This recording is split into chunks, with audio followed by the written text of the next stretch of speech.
Welcome to Two Tall Guys Talking Sales, the podcast that delivers actionable strategies to boost your sales success. In today's episode, Kevin Lawson and Sean O'Shaughnessy tackle the critical process of building a corporate sales plan that aligns with your company's long-term vision. You'll hear them break down the top-down and bottom-up approaches to sales planning, helping you understand how to create goals that are both ambitious and achievable. Plus, they share one powerful strategy every sales team should implement, identifying key prospects that match your ideal client profile and turning them into customers by year-end. Stay tuned for insights that will transform the way you approach sales planning. Welcome back to Two Tall Guys Talking Sales. This is Sean O'Shaughnessy. I'm one of the tall guys, but I'm the shorter one of the tall guys if you've ever met Kevin, who towers over me and makes me feel embarrassed. Last week, we did a episode with a not so very tall guy out in Singapore. Richard Cogswell wrote a book on culture and developing sales plans, and we heard him have a great conversation. Hopefully you enjoyed that. If you didn't listen to it, pause right now, jump back a week, listen to it. We'll still be here when you get back. In Richard's conversations, he talked about in his history as an employee, where sometimes he would become a VP of sales in a new company or be promoted or get into a new division. And he didn't have a sales plan to walk into. And he would be like, where's it at? And it didn't exist. And then he had the hard part of trying to make that organization, make that team successful when there wasn't a sales plan. So Kevin and I today, we're going to talk about how do you build a corporate company sales plan. And then if we have time today, or definitely if we have time next week, we'll talk about how salespeople can take advantage of that and use that knowledge as well. Kevin, you want to start us off? What you just outlined there is the thing I used to thirst for as a sales rep and a sales leader when I was working for other companies. I wanted to know where the company executives, the owner, founder, board members wanted the company to go, and then to really get in alignment with that, because I knew that as a VP of sales, my goal was tied directly, and frankly, my compensation was tied directly to helping the board, the leader, the owner achieve that goal. So what we're trying to do is somewhat paint by numbers here to say, understand first, and in the absence of understanding, create so that you as a sales leader can help the business perform in alignment, think cascading goals, alignment with the corporate directives, the enterprise directives. And if you're a owner operator who is also the sales leader, this applies to you too. This is how you take your ideas of what would I like my business to look like in a year, few years, some years, a decade, North Star kind of goals. And what do I have to do this year to help achieve that? So really that's the perspective where I'm coming from. So I like to first think about, what do we want the business to look like in a year from now? This is not just fireside dreaming, oh, it would be great to be a $100 million company if I'm starting out at $5. We're not trying to have a tempest in a teacup here. We are trying to say, realistically, if I perform, do, set goals, and work against those goals and projects to achieve an enterprise level goal, a group goal, what can I achieve? Even if I swing out of my shoes and hit everything I'm supposed to hit, what is the max I could achieve? What is realistic? What if it doesn't go well in the first 6 months? What is realistic there? So I have to take in all that risk into account so that I can create a realistic, risk-adjusted approach to setting goals. Let's just take it at a face value. Let's do a little bit of tactical sales planning.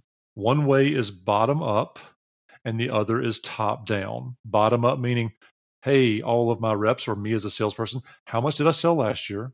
What potential do my existing customers have to grow, and by how much? And what target or strategic customers must I or do I want to acquire that could possibly grow? Now, for all of you out there saying, well, I could acquire anybody for anything. Well, this is where I want you to stop, press pause, go back and listen to their ideal client profile content or our making the offer content, and think about, well, hey, how do I really think about who I could acquire? If I'm based in East Coast, Eastern time zone, and I'm trying to call on West Coast Pacific time, how am I going to logistically, pragmatically, appropriately attract, make them aware of our offer and solution, box out my competition, to use Sean's terminology, being a trapper. How do I go and become that role player to acquire that business? Now, I've just talked about a whole lot of theory with a little bit of tactical in there. So let's build on the tactical. Sean, we're talking about bottom up first and then top down. So we've talked about the salesperson and their customers building up. How much could we sell over last year? How much attrition are we going to have? Who are we going to acquire? And then at the very top, as a sales leader or owner, we have to say, what else could we do, either through a digital sales funnel, a referral network, non-traditional sales channels that could help us additionally grow? Why don't you take the top-down approach? So for the top-down approach, we have to think about, what do we want to be? That's more of a aspirational kind of a goal. How big do you want to be? Well, like Kevin was just saying, if you're at $100 million, if you want to be $100 million a year from now, but you're only at $5 today, yeah, let's not be stupid about it. How many deals can you do? How big of an organization can you grow? I like to actually ask a little bit of a slightly different question when I'm doing this. How are you going to deliver on $100 million? How are you going to deliver on $5 million if you're only delivering on $1 million today? How are you going to deliver on that? So I don't know your business. You know your business. I don't know it. Can you actually scale manufacturing to do that? Can you scale services to do that? Can you buy enough product? Will the bank give you enough money to buy enough product? What are your limiting factors to achieving that? So if I'm looking at it from a top-down perspective, I want to look at my limiting factors in my company that say, I can't change that in the next 6 months, 9 months. Can't go a year because we got to get this done in a year. We have to be at a certain revenue in a year. We have a sales cycle involved, probably 2 or 3 months of a sales cycle, maybe a month. So, we have to get it all done well in advance of that. So how big can you grow? And that's your biggest limiting factor, understanding your business. If you're a company owner, if you're a VP of sales, what are your limiting factors? I had a customer that just went through this. They thought that they could grow, they thought they could grow 25% in 1 year. At about 15%, they were finding out that they couldn't deliver anymore. They can't make product fast enough because they can't hire enough manufacturing workers in this economy to make product fast enough to accomplish that goal. So now their lead times to their customers are getting far extended. They're making their customers upset. They literally have had to tell the salespeople, pull back a little bit, don't go as fast, start working on new prospects that we'll be able to close a year from now, but we can't close right now because we need to build that funnel without getting more revenue in because we can't deliver on the revenue fast enough. So they found their limiting factor, and it was about 15%, not 25%. So when you're thinking top down, think about what are your limitations in your company for delivery, and then work backwards from there. If you can do, let's say today you're at $1 million, and you figure out through all the math that you did, all the estimates that you did, you figure out I can do 1.5 million, which is, by the way, a 50% increase in revenue, which is amazing. So be happy with that. But if you figure out that you can do 1.5 million, now you're going to start working the numbers backwards. How many deals do you have to do 1.5 million? How long does it take to do that many deals? Does it take 1 month? Does it take 6 months? I don't know your sales cycle. So work it backwards from there. Once you figure out what you can do, what you can deliver, now how do you close that many deals? How do you close that many customers? Then you have to talk about how you're going to find those customers. And that's a subject for marketing and sales plan as well. One of the things that I like to put into a sales plan, you already said a little bit, Kevin, you talked about what's your value selling proposition. You talked about ideal client profile, but I like to put in what questions should a salesperson ask to a particular type of customer. So a particular buyer, let's say you're selling products to engineers, mechanical engineers. Let's just make that up. You got the meeting with this great mechanical engineer at XYZ company. What are you going to ask him? What open-ended discovery questions are you going to ask him? That needs to be written down and understood. Not that your salespeople are going to say it by rote, but they are going to learn from that and say, I'm going to ask this type of question in this way. Kevin, what other things do you like to put into a sales plan that would make it very successful after we know how big that number should be? One of the things that I find as a tripping point that I like to also surface at this point in the conversation, when we're adding to I love your idea about putting the discovery questions, the disco questions. Having the practice around those is really foundational. Having your discovery questions written is as important as writing down your goals. So I'm punctuating that before I kind of launch into the other things I would add. The other things I would add to this discussion are specifically around the sales management and the salesperson's expectations for what does success look like. We're theorizing here with people. So if you're in a sales management or sales individual contributor, a salesperson's role, think about your quota, think about your goal for this year, and think about your pipeline. Now, there's lots of point counterpoint kind of discussions around, well, you need to have X number of times your pipeline to hit goals. So if you have $1 million goal for the year, some people will say, well, you need $4 million in pipeline, right? You close 25%, $4 million of pipeline. But what Sean just said was really key. How long is your sales cycle? So if you don't know some of that data, and not everybody knows their sales cycle right now, because a lot of you listening to this may be going, wow, I'm truly trying to build this out. Well, let's just assume, for the purposes of this discussion, that we're saying it's a 90-day pipeline, 90-day sales cycle. So your pipeline should turn about 4 times every year. If your goal is 4 million, you need to perpetually have about $1 million in your pipeline. Perpetually. If your close percentage is about 25%, all these things considered. Separately, I also like to encourage every sales manager, sales leader, salesperson to know how much of this is residual business, meaning how many relationships do you own? Customers that will give you repeat business, even if it's only once a year. If they're good for $10,000 a year, this year, next year, and the following year, that's a residual business versus net new business. And I also like to have that conversation out loud and then really start putting some pen to paper on what is our attrition rate. How many customers are going to go away? Now, part of Sean and I's business is we get exposed a lot to the different types of businesses that get bought, go out of business, or sell off a part of the business, or add in part of a business on the merger side. All these things we have to take into account. So to your question, Sean, what do I like to add to this? Let's add some real numbers and try and set some baselines. Success typically in a forming, storming, and norming kind of trajectory, the forming is sometimes you got to guess at a baseline. I think my close rate on existing accounts is about 50%.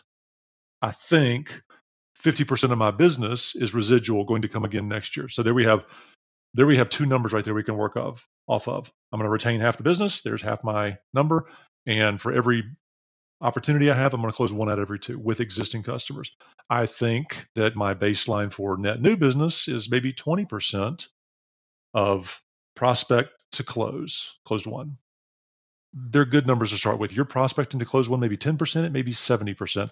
We can't paint with that broad of a brushstroke, but for the people out there, for you listening out there, if you'll think about all these things, are you forecasting bottom up or top down? Are you taking into consideration how you're setting a baseline for your forecast and what those numbers are made of? You will likely be more informed and be able to have better weekly and monthly sales meetings.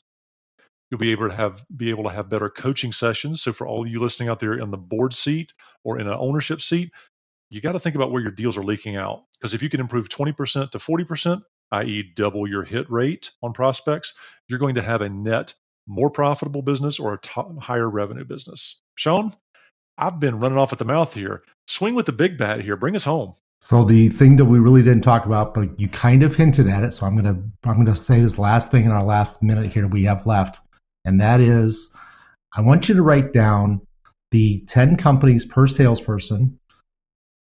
Maybe it's 20, maybe it's 50 per salesperson, right? I don't know your industry, but the 10 companies at least per salesperson that you are going to go and talk to, that you don't do business with today, that you should. They fit your ideal customer profile, which, by the way, you should also have inside your sales plan, so you can just reference it and everybody can see it. But you're going to take that ideal client profile and you're going to say, these companies fit that profile perfectly, and we're not doing business with them today. And by the end of the year, one of them, if it's 10, you can say one.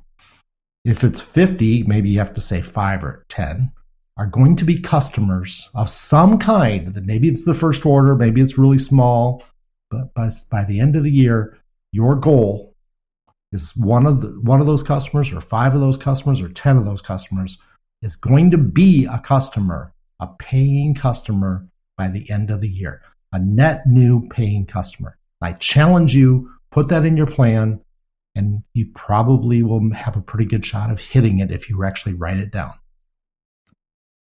But doing sales plans is hard. It really is. And if you do need help, reach out to Kevin or I.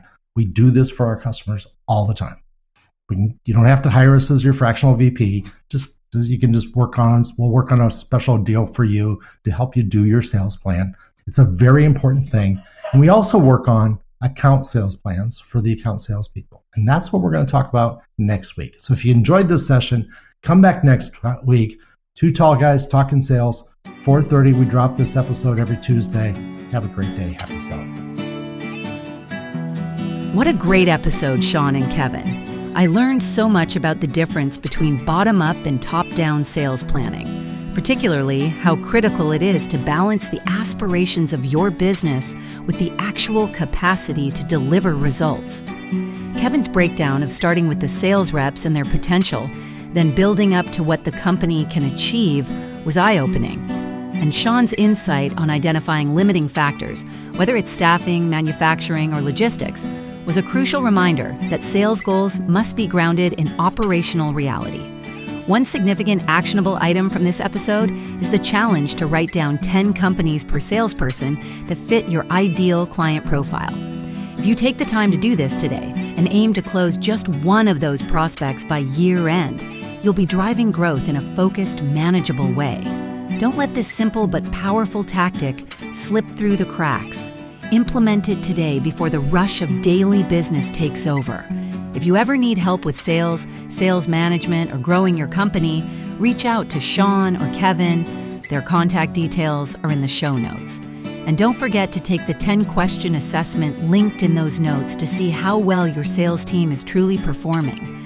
Until next Tuesday at 4:30 p.m. Eastern Time, happy selling.